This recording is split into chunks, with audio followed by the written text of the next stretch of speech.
Hello, everybody, and welcome back to the Show Me Show podcast for episode 90. And so 10 episodes away from 100, actually. But today we're going to finally do the coaching carousel grades for the NFL, that is. And so we're going to hand some of those out, and we'll just see where that takes us after that. That was kind of just the main plan for the show today. Some interesting talking points that will come across throughout the coaches that might take a while. So that's pretty much it. And so we're just going to go ahead and start with that. Yeah, this is a yearly tradition, one of the oldest traditions on the podcast history. So this did is we the do third this anniversary. Yeah, third year of it. Yeah, I think the first year I just gave out grades, though. I think you were just kind of like critiquing my grades. Gotcha. But yeah, so that makes sense. Okay. We're starting at the back of the alphabet. Washington Commanders. All right. So the way we have it set up here, Washington Commanders, teams with coaching changes, fired Riverboat Ron Rivera, hired Dan Quinn. Lucas, your grade. Go ahead and give your grade and talk. So my grade, I have a B- down, which, that's the rankings. If I have an A grade, that's like slam dunk higher. B is like, I like it. It's not like a slam dunk, but I don't see it really going wrong in the near future, at least. C is there's a lot of questions, but it has potential. And then the D is just I hate it. And then F is this guy is awful. But so I have a B- here for the Dan Quinn hire. They did fire Ron Rivera, who, I mean, that was coming. That the entire second half of the year, the entire fan base knew it. Probably the ownership knew it too. Probably Ron himself even knew it, at least the last few weeks there. It was one of those things that had to happen. They had to move on. But this is an interesting time for this organization because obviously they have a new ownership group that just bought from Dan Snyder a year ago. They have the second overall pick in the draft. And now they're getting a new coach in Dan Quinn. What I like about this hire is that they're pairing it with a new offensive coordinator hire, Cliff Kingsbury. Not a great record at head coach, but he has a very good offensive mind. He's worked with some really good quarterbacks in college. He worked with Kyler Murray a lot, helped him to have a decent career in Arizona. He's not, a Patrick Mahomes or anything, but he's definitely a franchise quarterback over there. So, I mean, he's a brilliant offensive mind. And so Dan Quinn's going to be able to focus on the defense here, just, leading the team in defense. And I think that is his specialty. That's what he was able to do with the Cowboys, and it worked out really well. They were able to build a great defense that fit his scheme and was really dominant for, almost the entire stretch he was there. He had one of the best defenses, top 5 every single year, it seemed like.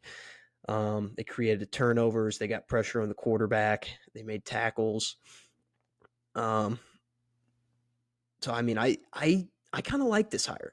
I think fans were kind of hoping for a slam dunk hire like a Bill Belichick or Ben Johnson. I know was a name that was thrown out there a lot to come to the Commanders, and that would have just been awesome. That would have put an A grade on this, I think, if they would have got Ben Johnson. But what I have down, he's got head coaching experience. This is one of the few guys on this list that is not a first-time head coach. He's been to a Super Bowl. He had one of the greatest Super Bowl collapses, but we won't mention that when we're talking positively about him. So yeah, he's got the experience of a head coach, being a leader, being a winner over there.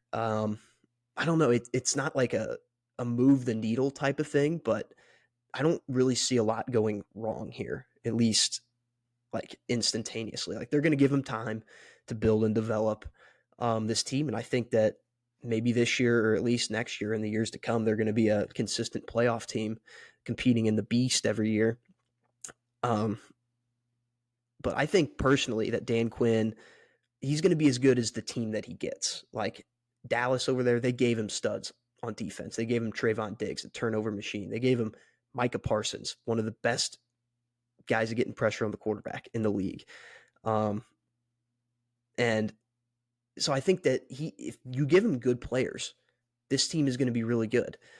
So I think, honestly, the pressure on the organization lies in the front office and the new GM that they just got from the 49ers. I'm forgetting his name right now, but he was the assistant GM, the 49ers, who assembled one of the best rosters in football. I think the pressure's on them to build a championship team. He seems like a pretty good leader. He's a great defensive mind, and yeah, that's my thoughts on it. I got a B minus. I like it, don't love it. I find it hard for things to go wrong, at least instantly. And I don't know if this is like the Super Bowl coach that, you see raising the Lombardi for the Commanders here in a few years. I don't know if I see that, but I do see playoffs and good times ahead for them. I kind of agree with you on the sense that it's not like an instantaneous disaster with hiring Dan Quinn. My grade's pretty similar, although it is a full letter. Technically, it's a letter grade below. I went with C plus, and here's what I had to say. It's not necessarily a bad hire at all. And in fact, I think this was a really good hire a year ago. If they would have fired Ron Rivera a year ago, I think this would have been pretty close to a slam dunk hire for how good that defense was last year, pretty much throughout the whole year. But I'm not entirely sure if this was the right hire either this year. Some real positives of Dan Quinn being your coach is that he has had some real success, as you mentioned, Luke, already in the NFL as a head coach, taking a team to a Super Bowl, having a quarterback win MVP, stuff like that. And another major plus is that he already knows the division. He's been coaching in the division for, I guess, what, three or 4 years now, as the Cowboys defensive coordinator. So that really helps. That's going to 3 years, help. I think. That's going to help when he comes time to play the Cowboys twice a year, especially, and then obviously the Giants and the Eagles. So that's big. And then I honestly, like I said, though, I think this would have been a better hire last year because at the end of the year, the Cowboys defense kind of just flinged out. And that can happen sometimes, especially with good units that aren't great units, but good units, that they've got young guys, maybe not a whole lot of experience, some injuries happen, and then they just fling out. And that's kind of what happened. I was kind of shocked by it, though, because Dan Quinn's defenses had been so good. And like I had said, if this hire had happened a year ago, I think it would have been a really, really good hire. But I'm not so sure this year. With Bill Belichick out there, Mike Vrabel. Hell, I don't think Mike Vrabel was ever even really mentioned at all with the Commanders, but still, one of those names out there. And you mentioned Ben Johnson, which is a very good one, and obviously he didn't land anywhere, and I agree with you. I think that would have been a good one too, especially you're going to be drafting a quarterback this year. It's going to be Jaden Daniels or it's going to be Drake May, and I think maybe trying to hire an offensive minded coach to help your brand new quarterback would have been good. We did mention that Cliff Kingsbury is going to be coming in, and hopefully he can take care of the quarterback situation. But I'm not going to lie, I'm not totally convinced that Cliff Kingsbury is some kind of quarterback whisperer or anything like that. I mean, he had a losing record with Patrick Mahomes at Texas Tech. And, he also, they had a losing record with the Cardinals, and Kyler Murray, it kind of feels like he is what he is. I don't know if he's ever going to get that much better than what he is. And not that that's all Cliff's fault, but I don't know if I don't know if bringing in Cliff is like, the end all be all for a brand new quarterback. So that's why I think Ben Johnson maybe not such a bad idea either. If you didn't go with Vrabel or Belichick, because Quinn isn't a quarterback whisperer, and I don't think Cliff really is either. And also, one thing we didn't mention is it's not the easiest division to build a defense, because there's a lot of really good offenses in this division as well.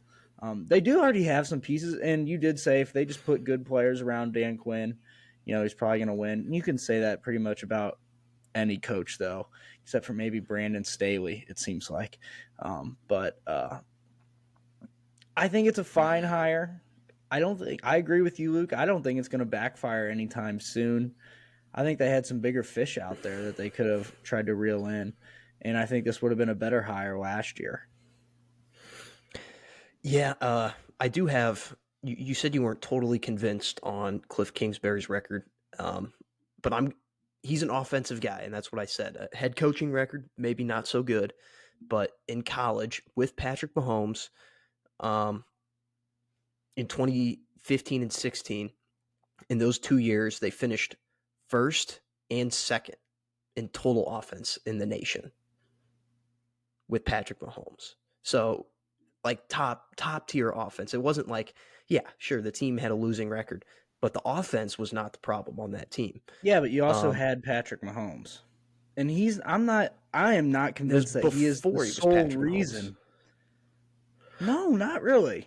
It's still yes, I get what you're saying, but it's still. I mean, that's like saying Michael Jordan at North Carolina was Michael Jordan before he was Michael Jordan in the NBA. It's still Michael Jordan. It's just the younger version. Like, yeah, Patrick Mahomes is gonna do crazy things in college too, and maybe I could be way off. Maybe Cliff had so much to do with it.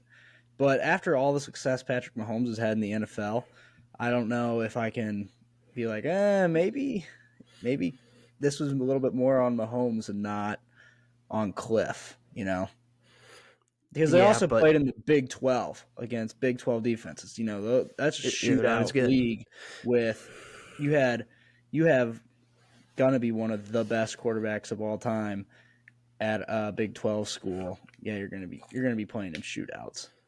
Yeah, but so in 2016, which was Patrick Mahomes' last year at Texas Tech, they led the nation in total offensive yards and passing yards, and they finished fifth in scoring in the nation. It was also the sixth consecutive season in which a Kingsbury led offense finished in the top 10 in total offense.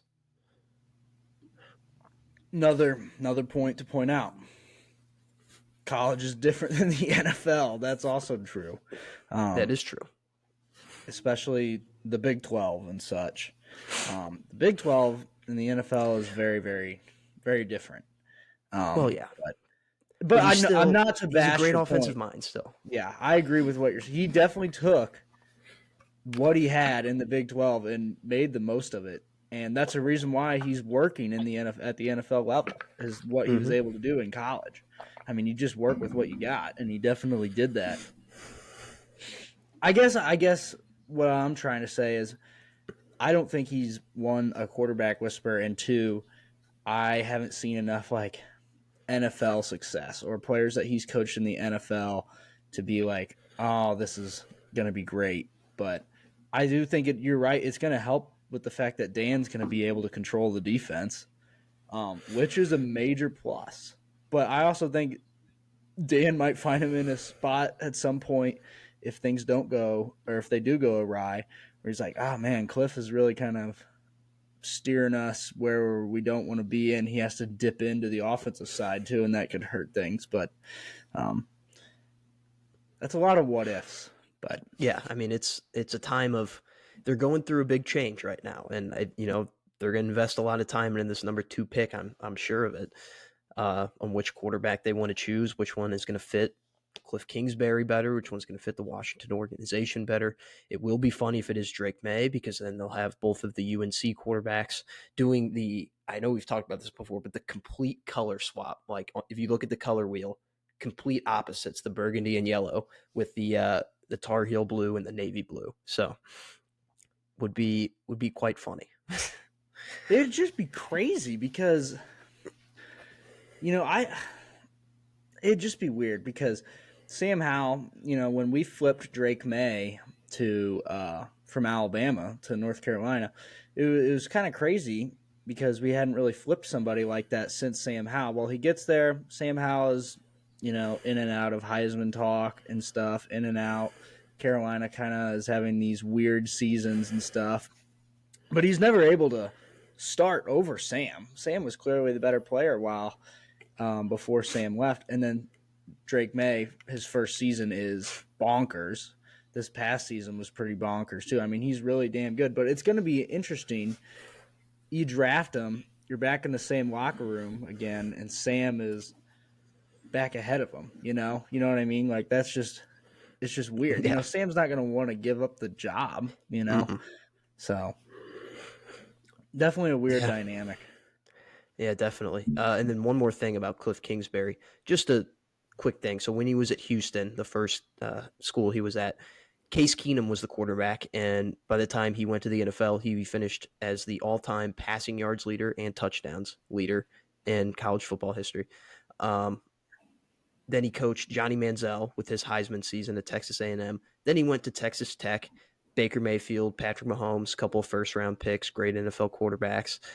And then obviously he did some work with USC this year, and Caleb Williams, which I know was a talking point with the Bears. We're kind of looking to hire him, but that fell through. So I mean, he definitely has experience with talented quarterbacks. He definitely does, especially when they're at the college level.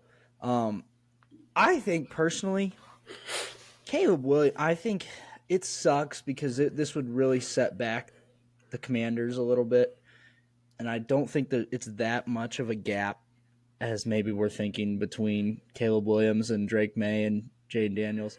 Although, and then it takes me like 2 minutes to be back on this train where I'm like, there is a huge gap between them, between 2 and 3 and Caleb Williams. But Caleb Williams, it would be so much better if he could just be a Commander because he's literally from DC area. You know what I mean? Like he has the Cliff connection. You don't have that weird quarterback dynamic with Drake May and Sam Howell luring in your locker room. Easy color transition from red to that burgundy red. That's way better than what we were talking about with Drake May. And then you don't have to deal with the Bears either. You don't have to be a Bears quarterback, which has had an eternal curse, like literally eternal. So yeah, I don't know. I think that if the Commanders wanted to do it, that they would simply try. But I don't think the Bears want to give up that pick. I think they want him. Yeah, which makes sense. Which is a rare, Bears good thing to do. But yeah, that's the Commanders. That's Dan Quinn. All right. Next up on the list, we got the Carolina Panthers. This is just a completely random order. This is just I made this list, and it's the teams that I just thought of first. So yeah, that's next up on the list. So they fired Frank Reich mid-season, and what a disaster that was. Which, if you go back to last year's coaching hires preview, neither of us were super high on him. They hired Dave Canales. I think is how you say his name. Is that correct? Dave Canales. I believe so.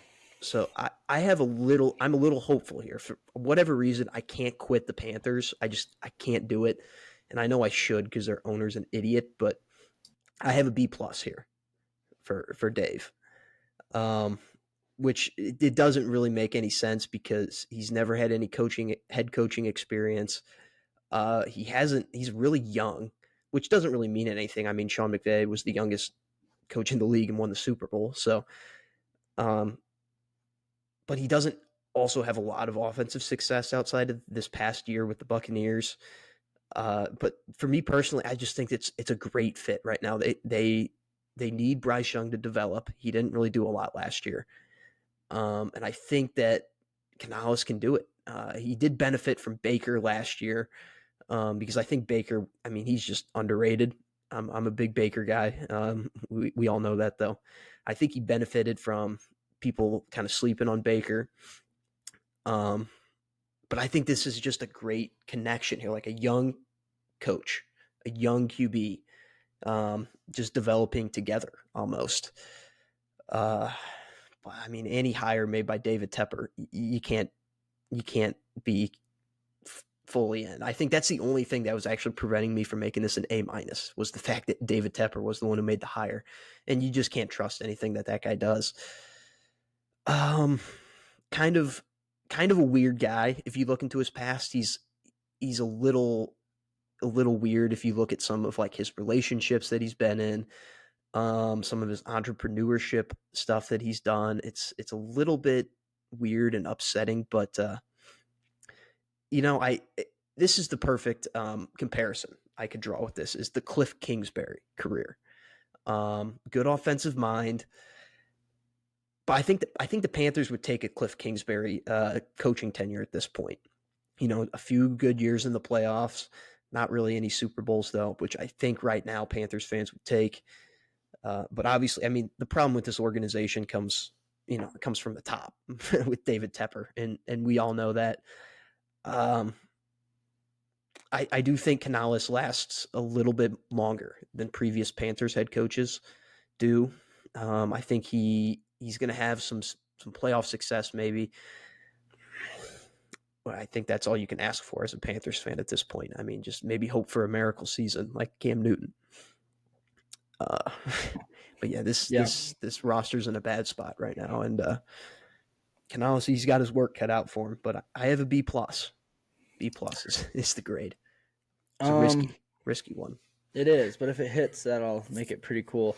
I gave this a C minus, and I'm just gonna read what I wrote here. I'm giving Dave here a lower grade because you just talked about this. He's coming into a miserable situation that I don't think he can really fix, and I don't think that's really his fault. But that kind of falls into the line of it kind of starts at the top. The situation is such a mess. He doesn't have any experience in fixing a situation like that. So why is the grade not an F though? Because I agree with you. I actually think he's a pretty damn good offensive mind, and but Dave is now a part of a bottom 3 organization as a whole in the NFL, and I really think he only has one job, Luke, and that's to fix Bryce Young. And I think he can help them tremendously. After last year, I don't think Bryce Young can be like a Hall of Fame type. I think that was kind of just wiped from the board almost.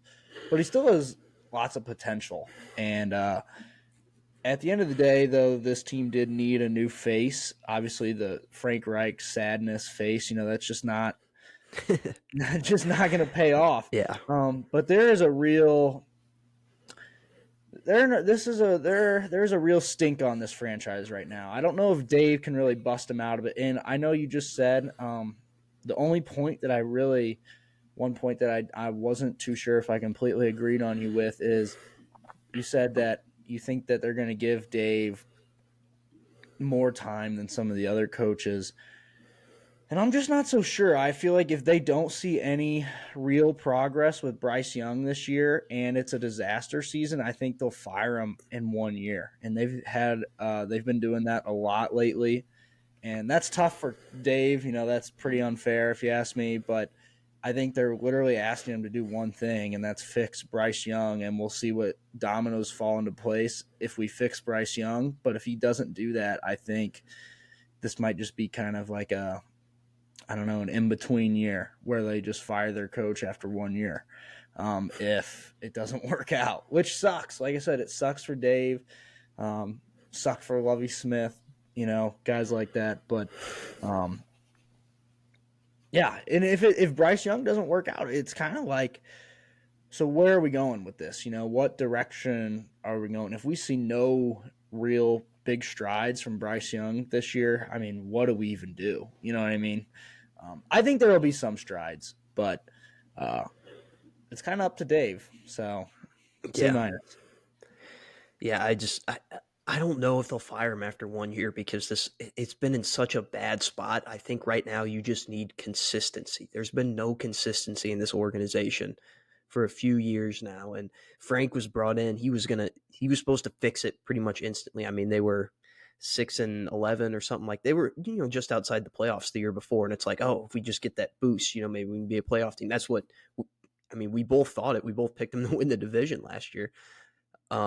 and it just didn't happen. And so I think and they're in a little bit of a different position than what they were last offseason, where it's kind of like, all right, now we're building towards the future. Like if we don't have a great season this year, that's fine. Just a little bit of progress to show that we're going on the right track. And I mean, any progress I think will keep him at least for one more season. So Yeah, but I think that progress literally, I don't even know if it has to translate to wins, like you're saying. I think it's the flip side. I think it just has to be competence, sure, but just progression in Bryce Young. I mean, you spent an arm and a leg, damn near a torso for that pick, And if it doesn't work out, I mean they're screwed. So, it already looks like they're screwed. So, yeah, that trade is looking really bad right now. Yeah. Yeah, tough. I mean, organization gets a D-, if not an F, but this hire, it's a B+ for me because I think that, I mean, like I said, it's a good connection. I think he's going to build with Bryce Young, and if he can focus on that, just building him into an NFL caliber quarterback, then the rest will fall into place. I mean, that's really the most important part of an NFL organization is getting that franchise quarterback. So you got to see what you have in them. Yeah, no, that's definitely the truest point of it all is if you have a quarterback, you pretty much have a team. So, all right, over to New England. Fired Bill, hired Jerod Mayo. You want to say what you put down for who they hired? No. I'll go first. Cam grade B+. And I'm gonna go with this, or I'm gonna go first because I've always been in on this hire. I think Jerod Mayo is a great coach. My worry is similar to Luke's worry is that he will try to maintain the Patriot way to a T. But I think Mayo is also very smart and will realize pretty quickly that he can't actually do that exactly, and he's going to improvise a little bit, probably on the fly at times, and it might look ugly at first, but he was a great player, and I think he's going to figure it out, and then he's going to maintain a new look Patriot way that still has very much shades of the past wrinkled in there.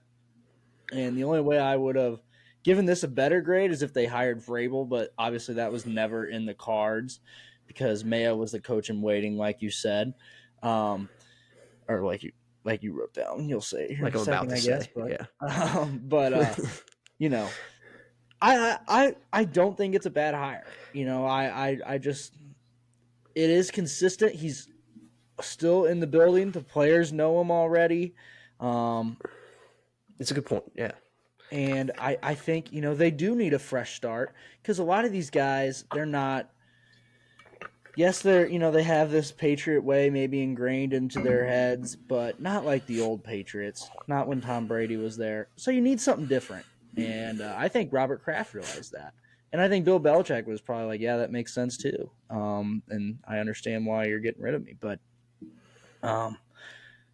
yeah, I think it could work out with Jerod. It might, like I said, I think it could be really ugly for like a year, but I think they'll be willing to give him some time. I mean, he's a true Patriot, so, yeah. Yeah, I mean, it has to really like get disastrous in order for them to move on just 1 year in, I would say. My grade is a C+. I'm not quite as high on it as you are. While I don't necessarily think it's a bad hire, I mean, he was the coach in waiting. I compare it to kind of like a John Shire situation. Like everyone knew he was getting the job once, Bill left, once Coach K left. He was kind of being groomed to be this head coach, which, I mean, that it worked out for John Shire because, I mean, that program, it really didn't miss a beat. But the only thing is, when John Shire took over the Duke program, it was still fine. I mean, they were coming off a Final Four appearance. They still had great recruiting classes. The Patriots are not in a good spot. Obviously, they're the third worst team. They had their worst season of the century, worst season in, decades. This is not a good spot for, it's not going to be a smooth transition. I mean, they let it get bad before they are making the transition, unlike Duke. Um, and like you mentioned, I would say I think he's going to try and implement the old Patriot way. But unfortunately, the more and more we get away from the old Patriot way, the more we realize that the Patriot way was literally just Tom Brady. I mean that was it. It was the Tom Brady way. It wasn't the Patriot way because when he went to the Bucks, it seemed like they kind of played Patriot football a little bit, if that makes any sense. Um, so I don't think that thing will ever be fully back. And I mean, if they want to be successful, Mayo's going to have to he's going to have to create his own identity of a football team. He's going to have to really. I mean, sure, he can put parts of the old Patriot way in there, some of the defenses and stuff like that because he was a part of them, but I mean, it's never gonna be fully back. And I do think he'll have a long leash. They believe in him. The organization does. I'm not so fully convinced. I'm not fully into it. But I mean, he's going to have time, and that's all you can ask for, to implement your way. They have the third overall pick, which is exciting. If they were smart, they would use it to draft the last of the big three quarterbacks that doesn't go. And because I mean that's really their big spot right now. Mac Jones is clearly not the guy. Bailey Zappi has shown flashes, but he's not consistent with it. So I could see maybe Zappi sticking around as a backup or something like that. But I mean, Mac, he's done, right? He's done. So I mean, this is really a time if they can get that quarterback, start building up that offense because that's their weak spot. I mean, the defensive they've been fine since Tom Brady left. Last year they were kind of shaky, but they still have, some of that defensive identity there in New England. So who is the offensive coordinator of this team?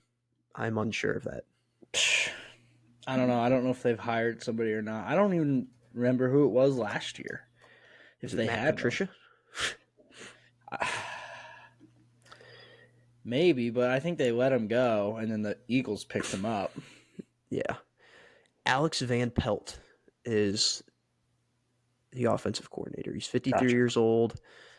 I don't really know a lot about him. I've heard the name before, but it's not really moving the needle for me. No, I'm more of a Scott Van Pelt guy. Yeah, me too. Any relation, I wonder. So yeah, I don't know. There's a lot of questions here, a lot of uncertainty. But the biggest thing is the organization believes in him. I think the fans believe in him, which creates a long leash. And I mean, if he fails, it's gonna be on him. So yeah, C plus. All right. Do you want to go next for the next one, or do you want me to go? You can go. Okay. Atlanta Falcons. This one is got some cool talking points, if you ask me. So they fired Arthur Smith. Had to be done. I mean, good guy, no chin, had to be done. They hired Raheem Morris. Okay. My grade for this, we actually have the same grades here. Both of us gave B minuses. Yeah. This hire, this one shocked me. I'm not going to lie. I really thought this one was going to be Bill at first with Belichick. They had a bunch of interviews with him, it seemed. They wined and dined him, but I guess it just didn't work out. But I really think this team is a quarterback and a head coach away, which is a lot when you actually think about it. We just talked about how quarterback is the main piece anyway. But they could have gotten both of those knocked out right away with a Bill hiring and then a free agent signing or trading for, Justin Fields or whatever. Now, what do I think about Raheem Morris? Well, this is what I had to point out first. Is it's not to be confused with Raheem Morris, which I know I realize I just said the same thing, but there's an I in there in the one I just said. And then Raheem Morris, the head coach, spells it Raheem. But the former player of just a few years ago played for like the Broncos and stuff. And I think he also may have played for the Falcons. Raheem Morris, which I initially a few months ago thought that's who was actually hired. was the former player that like just got done playing. But no, this is the same Raheem Morris that coached the Buccaneers when we were kids, Luke. And well, it wasn't pretty when he coached the Buccaneers. They had a losing record. Um, so technically not a first-time head coach, but since then Morris has been a part of some really good teams with the Falcons actually for a while, and Dan Quinn when they went to the Super Bowl. Um, and obviously he has been with McVay, and he's actually going to be like one of the first few, it seems like, McVay descendants that from the defensive side of the ball, not like an offensive guy, not like an OC or like a quarterbacks coach or something like that, or some kind of analyst. He's a defensive guy from the McVay tree. And I'm interested to see how that side of the McVay tree holds up. And that is really the only reason I have any sort of faith in this hire, because, like I said, he doesn't have some flashy resume before this. But I think he's going to take an already good defense and make it better. And then he just has to find the quarterback, which is still a tall task. And fortunately for him, he is in the NFC South, which is very down right now. In fact, it could get even more down if Baker somehow leaves the Buccaneers. I mean, this division is going to be even in more disarray. But yeah, Raheem Morris, McVay descendant, not the best stint with the Buccaneers when he was a head coach the first time around. Much wiser now and older. That was a long time ago. That was like 12 years ago. He's I don't even remember it. I think I put him down as a first-time head coach. So it was like when we were young. It was definitely when we were young. But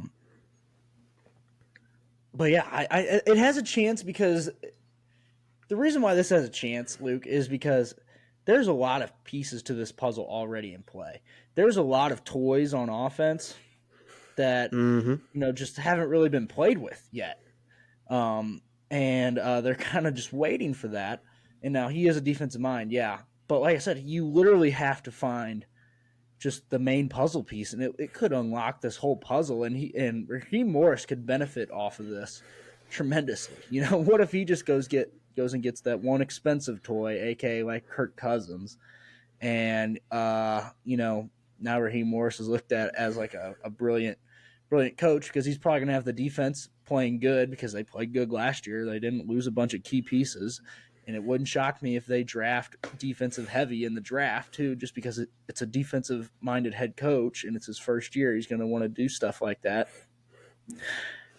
He could be set up for success really fast, but if they don't fix the quarterback situation, I don't think it's going to be that much different than, an Arthur Smith coach team. Yeah.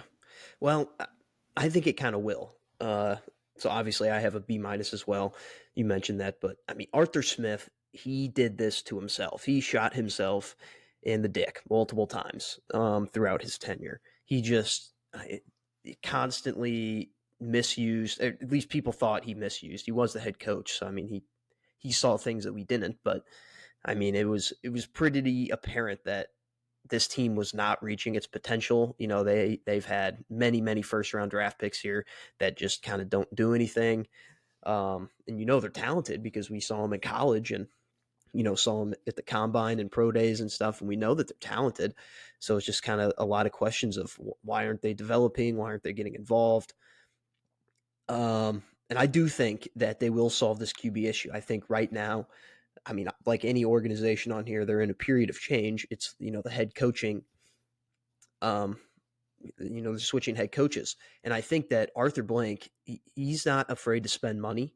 And I think that he's going to go out and make sure they get a quarterback, whether it is Kirk Cousins. I know there's been reports of him, buying houses in Atlanta, which would be interesting. I kind of just thought he would return to the Vikings, but, he's going to have a big market now.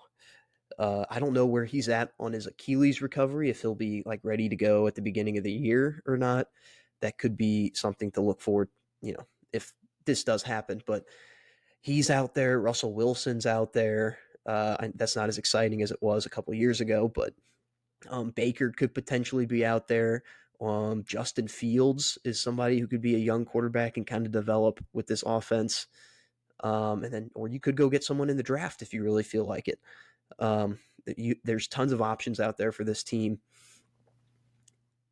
So I do think that will get solved. And I mean, that's literally they had Desmond Shitter at quarterback last year. That's why they lost so many games. I mean, how many games did they lose, like 12-9 or something like that, where they just couldn't get over that hump? Their defense is in a great spot right now. They got a lot of talent on that defense. And I mean, some of those Rams defenses that this guy coached, I mean, they had Aaron Donald, which is arguably the greatest defensive player ever. So that helps. But I mean, they were some great defenses. I mean, year in and year out. I mean, if you look at it just last year, even they had the youngest defense in the NFL, and they were one of the best units. I mean, they just rotate guys in and out. And so that's a sign of a good system. And I think he's going to bring that and establish it very quickly here. He's kind of a stoic figure. Like, he doesn't really go out in the media, make any like big deals or anything. He's kind of quiet, kind of reserved, like a Todd Bowles almost, just not as sad looking. But I've come to like Todd Bowles. Like, this year, I've really changed my opinion on him. At the beginning of the year, I was like, oh, he should be fired. And now I'm like, no, I kind of, I like him. He's got a good fit down there in Tampa. And I really think this has a chance to be it. This is, if you look at the 8 teams on this list that got new head coaches, this is arguably the second best job, I think, behind the Chargers. You could maybe say the Seahawks, but I don't know. I mean, they're just a good organization to be in. So this is, arguably the second best job. They do have that curse kind of surrounding them, just the Falcons curse, the Atlanta curse.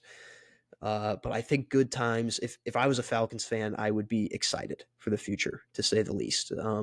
Obviously, goal number 1, you got to get the quarterback thing solved. But then after that, you just cook.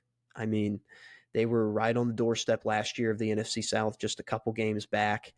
And, you get that QB issue solved, and you sharpen up some of the little things to help you win some games. And, I could easily see this team going like 11-6 next year and winning the NFC South, getting a home playoff game. So, yeah, I think this tenure will be multiple years, upwards of 5 at the least. I'm thinking I think it'll be a positive tenure for Atlanta football, to say the least. I think, one thing that's interesting is we talk about the quarterback piece here. I think, like, it maybe this is a bold take, but I feel like they are, like, literally, that's the one thing that they're missing. Like, they would, like, what I'm trying to say here is, like, they almost would have a championship window if they find a quarterback. Like, that's how good offensive players that they have. Their line's a little shaky, but yeah, but offensive skill players, and their defense has been good. Like, if you find a quarterback, there's all of a sudden not only a playoff window, a championship window, if you find a quarterback. Like, that's how possibly good of a situation this is, kind of like you just said, a top 2 opening. So that's what I was just trying to say earlier. Like, if he can figure out the quarterback thing, he could make himself some serious money, because they might find themselves into some really quick success. So, yeah, definitely. Yeah, I like this. I'm actually kind of talking myself into upping this to a B a little bit here. I think it's a safe hire. It was a little bit unexpected, but I think it'll be positive. All right. Seattle. We wrote down retired Pete Carroll. That's not true. He's technically still out there. But he didn't really get fired. Open for a job if he wants it. He just got reassigned within the organization. They didn't fire him outright, which was interesting. But so they hired Mike McDonald, which before this season, no one really knew who the hell he was. Yeah. But this year was, I mean, incredible. He had the number 1 defense in the league with the Ravens. That's about all I can say about him, because yeah, I mean, that's about all we know. It's very much a recency biased hire, which why I was kind of a little bit shocked to see that they hired him. He's very young.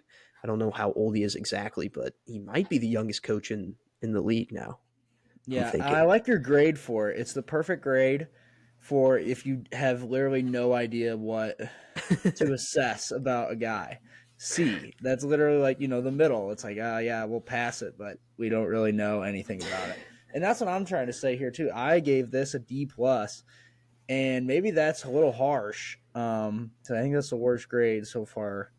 But I'm not going to sit here and say that I know a hell of a lot about Mike Macdonald, even as a division rival Steelers fan, because I really don't.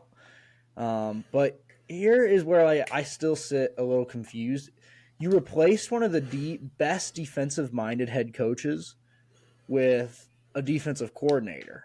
Like, I feel like, they didn't have to fire Pete Carroll, and you never have to fire anybody, but they didn't have to fire Pete Carroll, but they did. And maybe this is because they felt stagnant, which is fair and it makes sense. And when you bring up like a stagnant take, I understand letting go of a coach. But I don't know if Mike is ready for like this kind of leap. He's going from a stacked defense in Baltimore to a good defense, but also a weird offense. And personally, I A lot think of they should have questions. hired someone with quality NFL head coaching experience.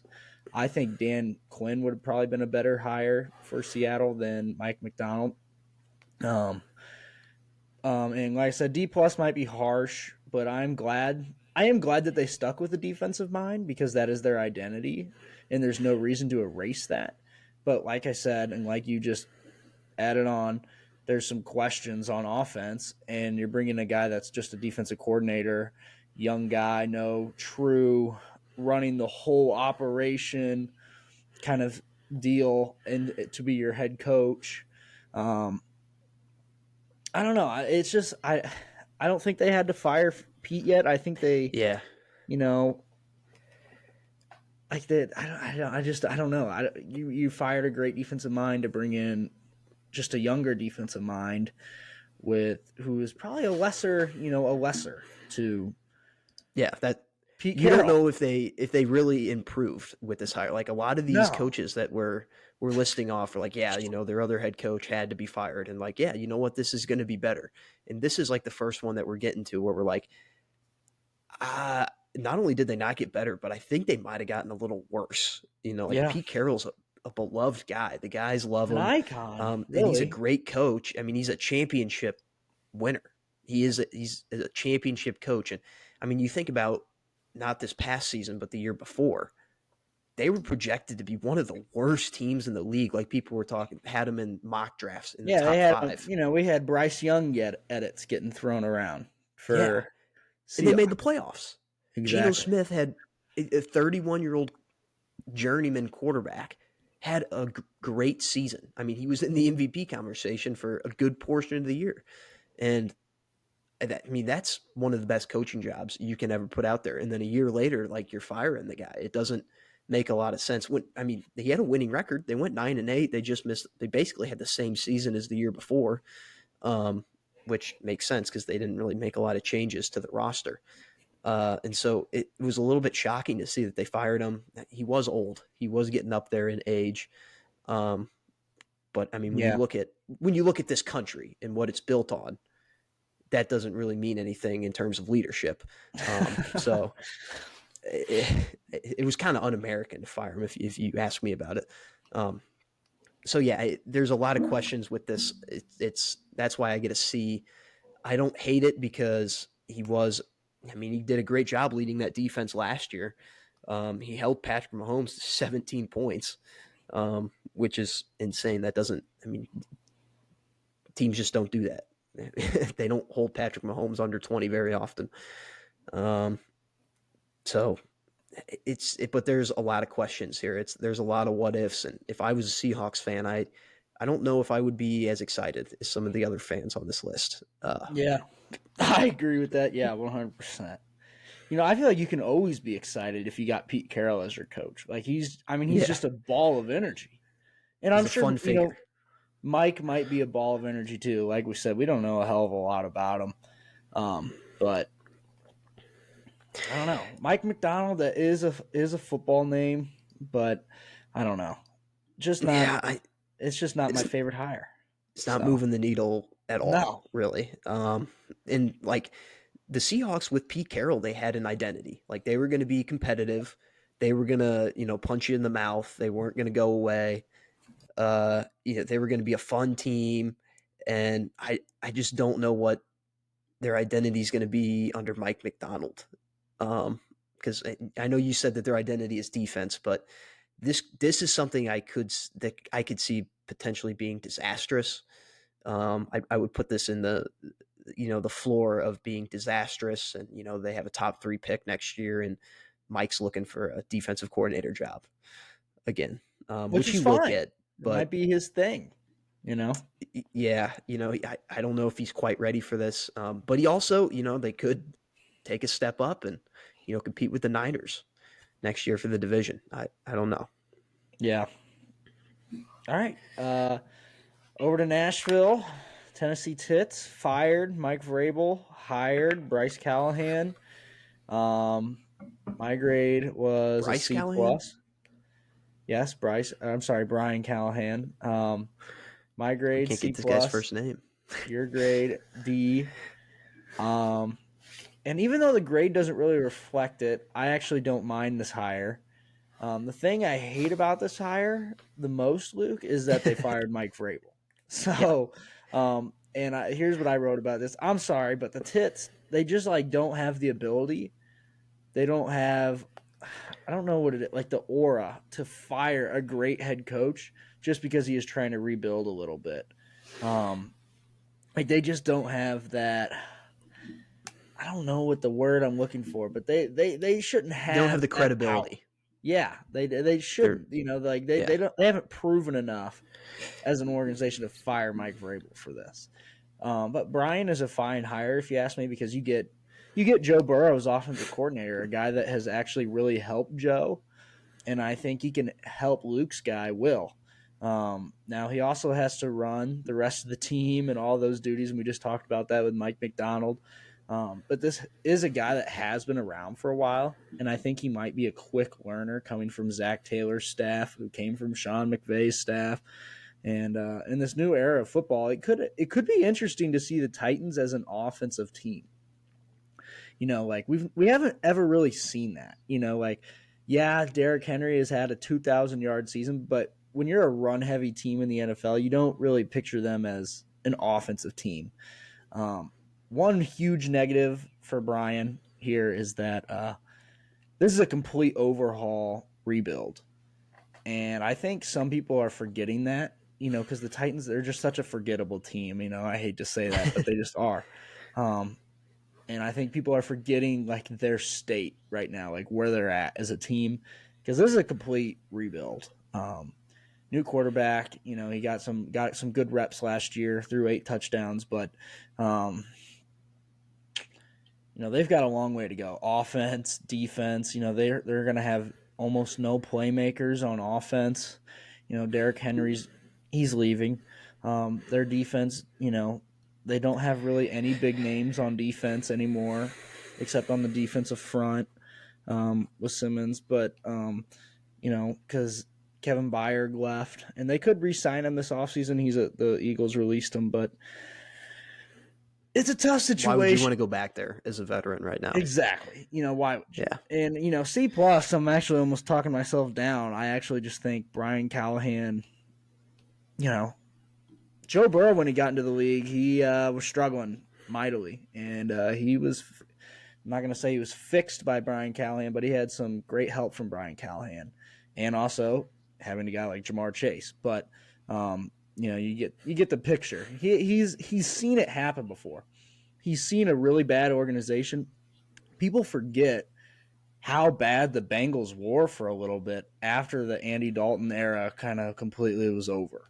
Before they went into the Joe Burrow era, it was really ugly. Um, and you could see something like that next year with the Titans. But if Will Levis gets better, you can really build off that pretty fast if you've got the quarterback down. So C plus. Uh, we'll see where it goes. But yeah, I'm interested to see why you got it so low. Maybe because we barely know who he is. But Yeah, that's kind of. I didn't even realize he was with the Bengals like until the Titans hired him. I was like, who's Brian Callahan? And I was like, oh, Bengals offensive coordinator. Okay, um, but I got a D because this is similar to the Seahawks. It's like, did they really get better at the head coaching position? I think the answer is no. I mean, Titans fans were just as shocked as anyone whenever the news was announced that he was fired. And I think about 85% of NFL teams were like, oh, we'll hire Mike Vrabel, and that's kind of a bad sign whenever you fire a guy and everyone instantly goes, oh, we'll take him. Uh, that's but not nobody really a took good him. look. That's another crazy thing. Yeah, that is true. I So guarantee some of those teams that are teeter tottering on the head coaching this year are going to be looking. They're going to know that Mike Vrabel's out there. A team like the Bears, maybe, but yeah, this is when I stop my notes for the teams. Because I just don't really have a lot of thoughts on this one. It's just it doesn't move the needle. I mean, it's not a needle mover. And you know what? I'm realizing that you're right. This is a pretty similar situation to Mike McDonald, except even worse. Vrabel, yeah. I love Pete Carroll. Vrabel is a better, like, I don't know, better coaching aura right now than Pete Carroll. Just because he's younger, he kind of, I think, maybe might get the game a little bit more on his level right now. And he's got a lot of juice left. And you're right. I mean, that's a massive downgrade. I don't really know what the thought was behind it. But at the end of the day, this is an offensive game.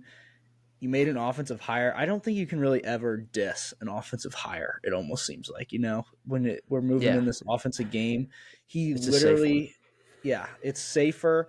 He literally just helped Joe Burrow get the biggest contract in the NFL's history. So you can't, when you're trying to help a quarterback, same thing that we saw with the Panthers, you're just trying to bring a guy in that can develop and fix a quarterback. So I don't think it's the worst thing. I think it's a little bit better than Mike McDonald. I guess I had a full letter grade better than Mike McDonald, but it's basically the same thing. So we'll see. Yeah, it's just if you are a Titans fan, you can get excited about. He's an offensive mind, and he can work with Will Levis and help develop him. And their offense, they have been rebuilding the offense completely for the last few years, getting some receivers, not really panning out, getting some offensive linemen. Some of them are panning out. I do have a question. You said Derrick Henry's leaving, which is pretty apparent, but DeAndre Hopkins too. I mean, he's a veteran receiver. We don't know how much he's got left in the tank. I don't know why he would want to waste a career or a year of his career here in Tennessee next year, because they're not going to be a contender whatsoever next year. Okay. I'm not going to lie. I completely forgot about D-Hop when I was trying to think of guys that they had on offense, and he totally blanked my mind. D-Hop had not great. He had borderline great season last year. Like, he was teetering. Like, him and Will Levis had a kind of like a shockingly good connection, just like that, And DeAndre Hopkins caught a lot of passes last year. So he was inconsistent though, but so was the Titans team. But so was the quarterback position. It's hard to be a consistent wide receiver when your quarterback position is revolving door. Fluctuating week to week. Yeah, so that makes sense. But it also blanked my mind. Sorry, it also blanked my mind just a moment ago that over the past few years, how incompetent the Titans front office has been. Yeah, I mean, it really has been. So, head scratching move after head scratching move, really. So that's kind of concerning. But this rebuild, I think, it might go south pretty quickly, and you could see all of them looking for employment very soon. What was I going to say? Oh, this is another team that I think they're picking 6th overall in the draft. So another high draft pick you can get excited about. You can get a playmaker. I mean, you're picking 6th. That's playmaker territory.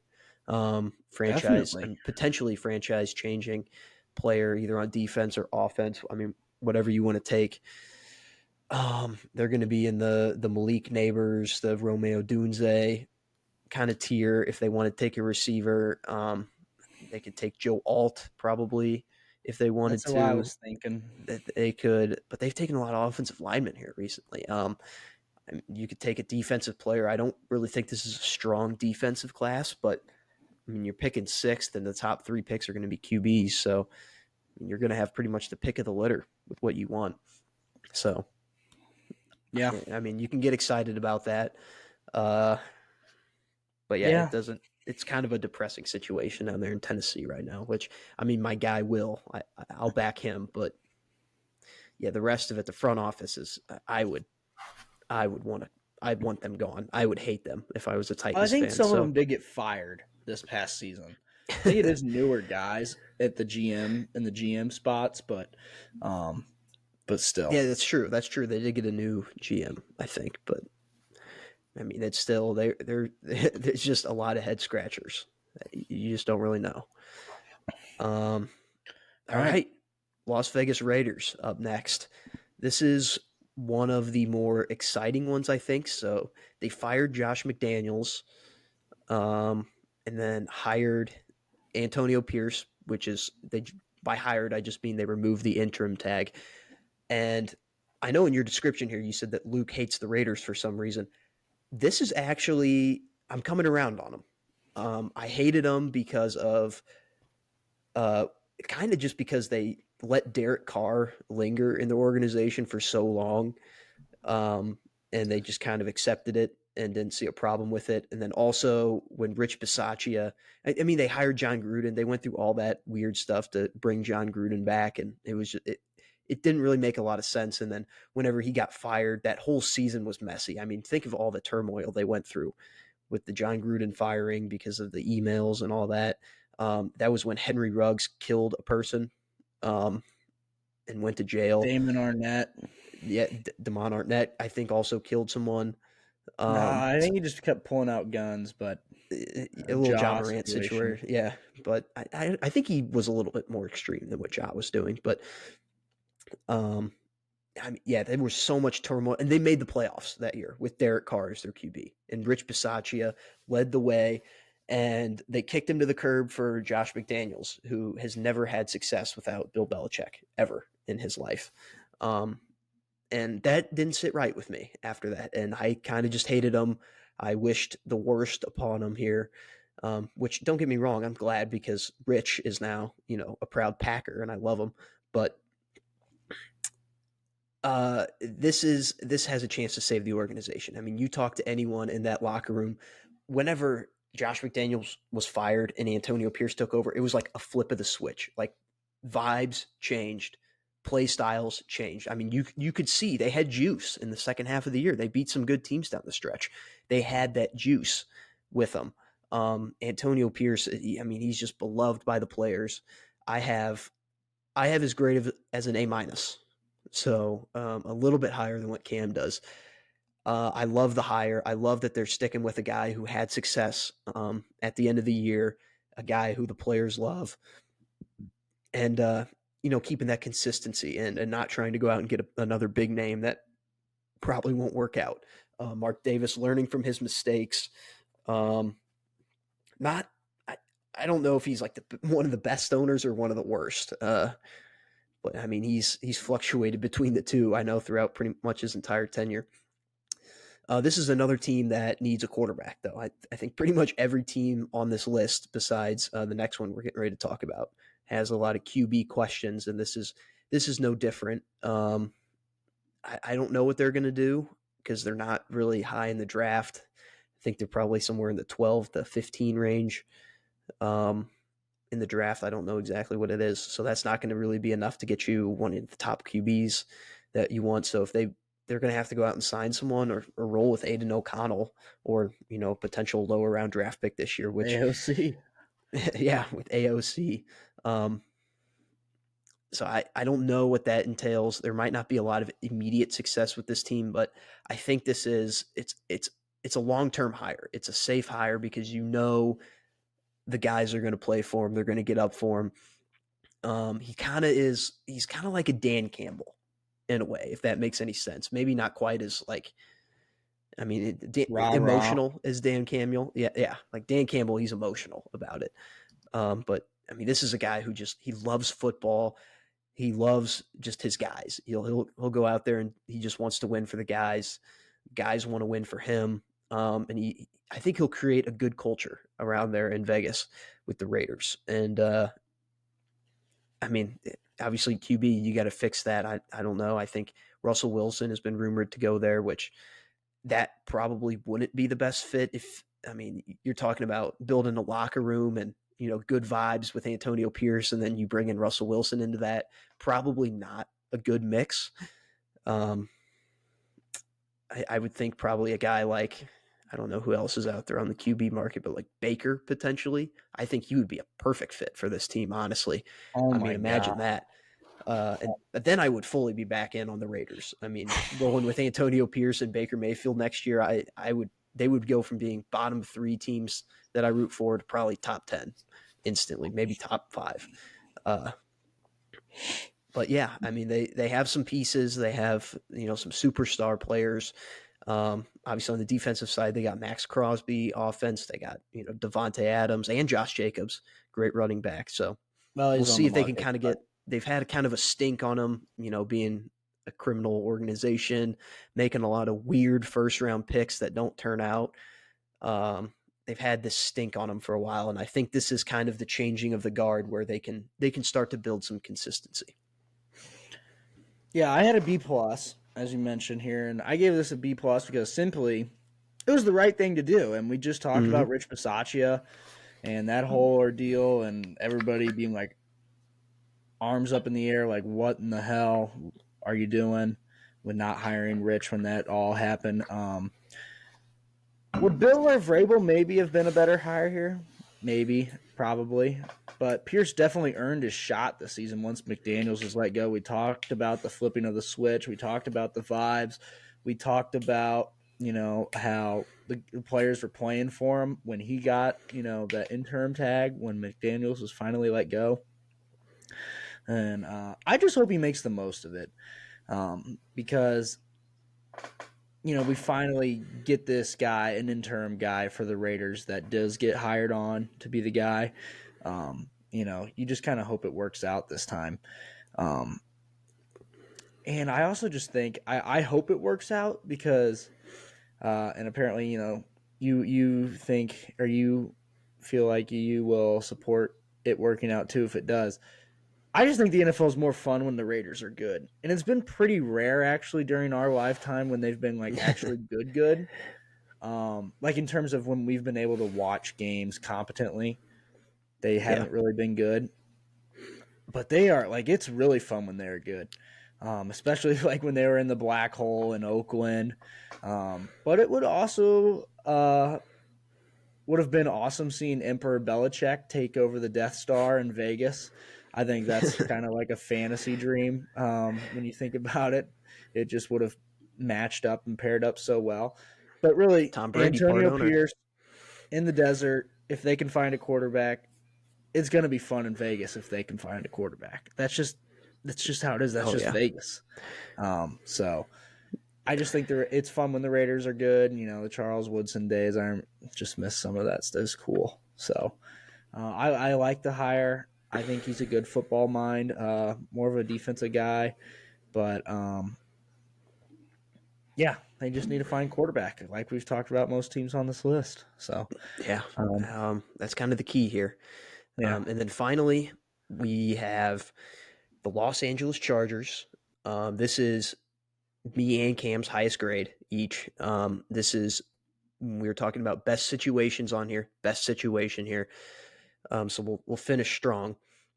They fired Brandon Staley, who a lot of people kind of thought should have been fired after the season last year, but they did make the playoffs, so it's kind of hard to fire a guy who just made the playoffs.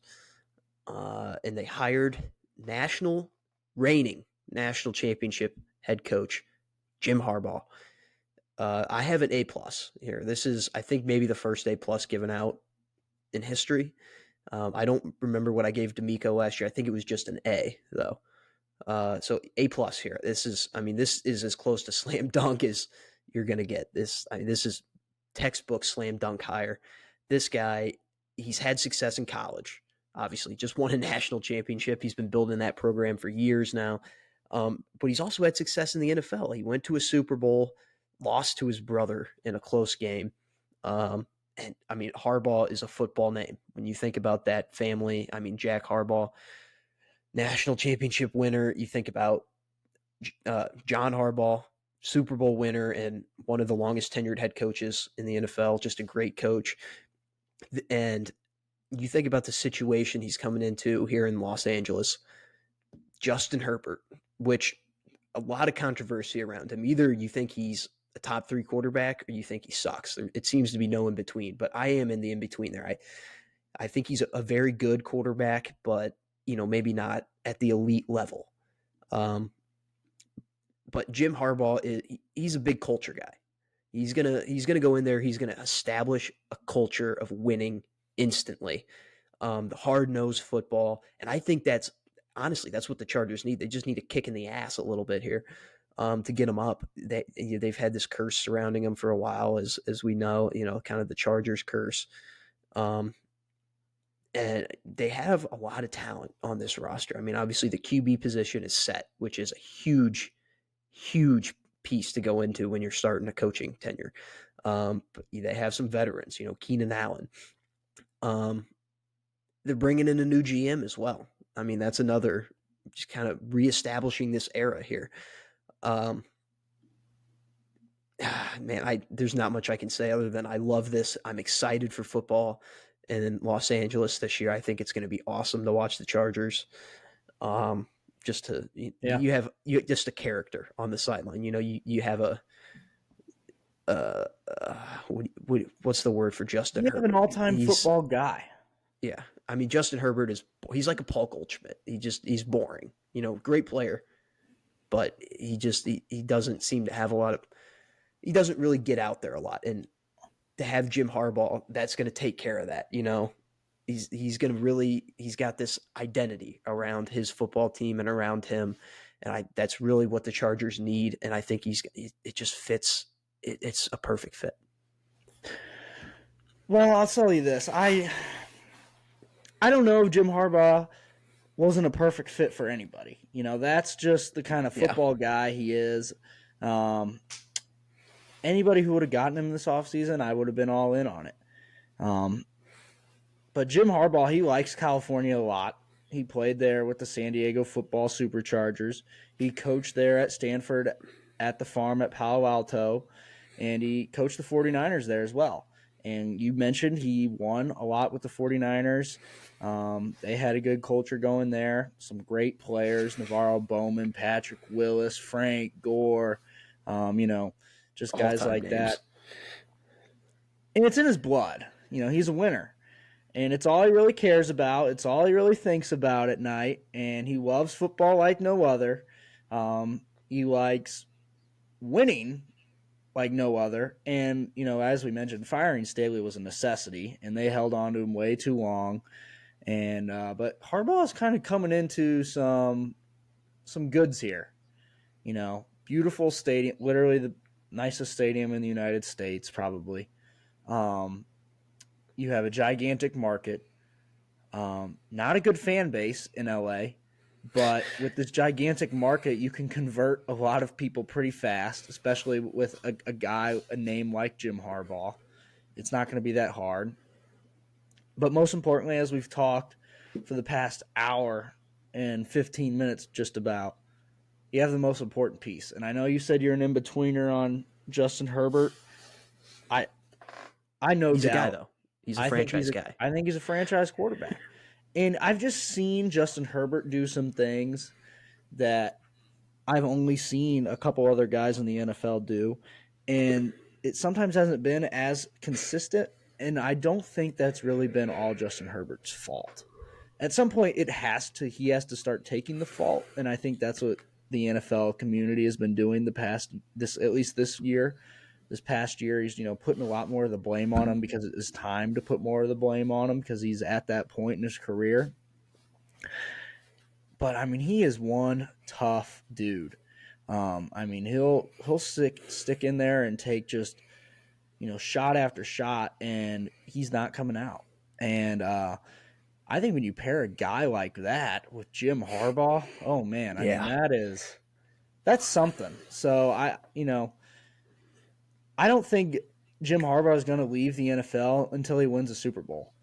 And I don't know if that's going to be with the Chargers. I would think that's probably his best bet because if you have to go from job to job, you're probably, you may not have that much of a chance to win. But, I think he might have a good chance to get the Chargers there for the first time during his time there, to a Super Bowl, and it's kind of a crazy thing to say because the Chargers curse. They've been pretty bad the last couple of years, even though they made the playoffs 2 years ago. They had one of the most historic playoff collapses since, pretty much the Super Bowl. So, yeah, it's a slam dunk hire.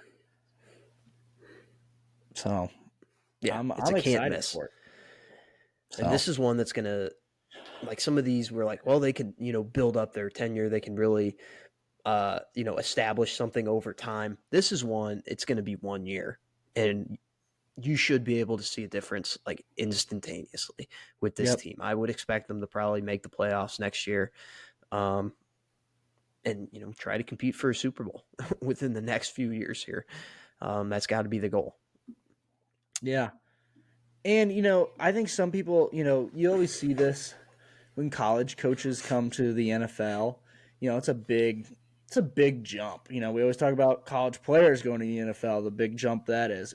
I think it's a bigger jump for coaches, to be honest with you. But he's done it before. He knows how to run a college team and a professional team. Mm-hmm. And the college game has changed so much from his stint when he was at Stanford, when he went to the NFL, and then back to Michigan in his final years at Michigan. The game has changed so much. NFL, yeah, it's changed. Lots of rule changes, but the NFL doesn't change like college football changes. You know what I mean? Like he's going to be able to just turn on the light, in his brain and remember how he used to do some stuff, how they had ways of success, what maybe didn't work out the best with the 49ers, and be able to try and stay away from some of those things. He's just the best name out he was the best name out there this year, maybe besides Bill Belichick and Mike Vrabel. But you know what? Nobody hired Bill or Ben Belichick. Johnson. Yeah. But, Ben Johnson wasn't leaving. So,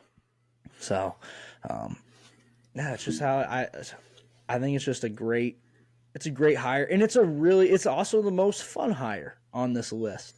It's the best hire and the most fun hire. So, yeah, just excited for it.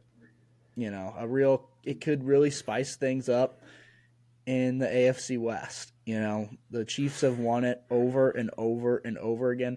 And I'll be honest, Luke, I don't know if there's anything that Jim Harbaugh can do to completely dethrone Patrick Mahomes. He might win the AFC West. Jim Harbaugh might win the AFC West, but you know what? If Mahomes gets into the playoffs, it's